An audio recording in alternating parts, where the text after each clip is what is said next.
Hello everyone, Zain with you, and today I'm going to introduce Seedream 4.0 Photoshop script plugin tutorial.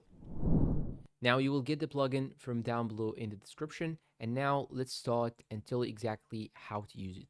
Now in order to use this plugin, you should go and tap on the top of your Photoshop application, right click on it, then you should go down till you get here to this section scripts, then go and click on Seedream 4 script. Once you click on it, here it will pop out this menu. Now you can add the prompt. So here in my case, I will ask it to make a realistic and cinematic add image for the gaming mouse in the reference image. Then I'm going to click on add image. Then here I will add this mouse for my footage. And here we have the result. It's very realistic and the AI made everything easy. Now let me show you different approaches. Now simply here I have this photo of this woman. I can select it, and after selecting it, I will use Seedream 4 script plugin, and I will type here, I need a husky dog moving toward the woman in the back and got wet under rain. Then I'm gonna click on generate, and it will take some time to load.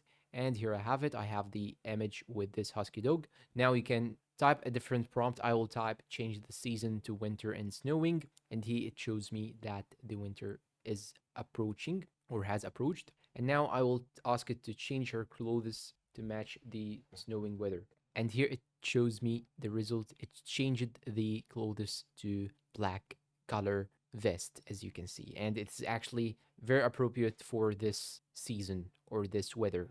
Now I will simply type add the animal in the reference image on the left side of the image and back moving toward the woman ready to attack her. And I will add this photo from the reference image. Then I'm going to click on add image. Then I'm going to hit the photo that I want to add the animal from to. Then I'm going to click on generate and voila, here you have the animal added to the left side.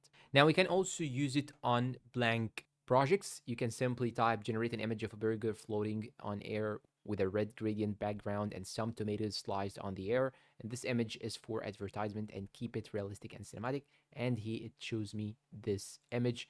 Now I will ask it to change what is inside the burger to Kentucky chicken. So here I have the chicken. And now I will ask it to change the background to dark color with fire and more cinematic view and some hot sauce splashes on the air. So here shows me this image. Now I can ask it also to make the sliced tomatoes on the air roasted and burnt on some pot. So here I have the tomato roasted and burnt. And that's all for today's video. If you find this video helpful, please support us with like, subscribe, comment, share. Thank you for watching and goodbye.